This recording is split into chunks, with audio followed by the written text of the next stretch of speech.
భారతీయ జనతా పార్టీకి తెలంగాణలో ఆల్రెడీ కిషన్ రెడ్డి చెప్పడంతో ఈటెల రాజేందర్ పేరు అట్లాగే అరవింద్ పేరు చర్చకు వస్తుంది, డీకే అరుణ పేరు చర్చకు వస్తుంది అధ్యక్ష స్థానానికి తెలంగాణలో. అదే సందర్భంలో ఆంధ్రప్రదేశ్లో వచ్చేటప్పటికి 2 పేర్లు ప్రధానంగా వినబడుతున్నది.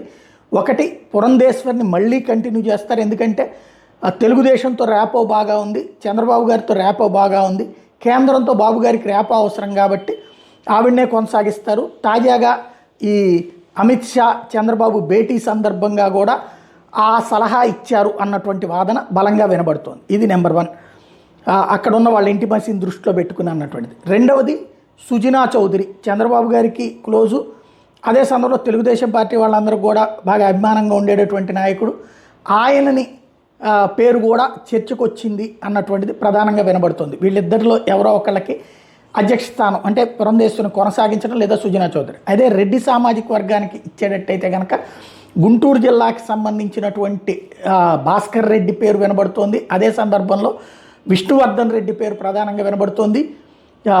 దాదాపుగా రాష్ట్రంలో ఇప్పుడు కిరణ్ కుమార్ రెడ్డి పేరు బలంగా వినబడుతోంది. ఇంకొకటి బీసీ సామాజిక వర్గాలకు ఇచ్చేటట్టయితే మాధవ్ పేరు, ఎమ్మెల్సీ మాధవ్ పేరు బలంగా వినబడుతోంది. అట్లాగే పార్థసారథి ఇప్పుడు ఎమ్మెల్యేగా ఉన్నటువంటి కర్నూలు జిల్లాకు సంబంధించినటువంటి ఎమ్మెల్యే పేరు వినబడుతోంది. ప్రస్తుతానికి ఇళ్లలో ఎవరిని ఎంపిక చేస్తారు అనేటువంటిది అధిష్టానం డిసైడ్ చేయాల్సి ఉంది.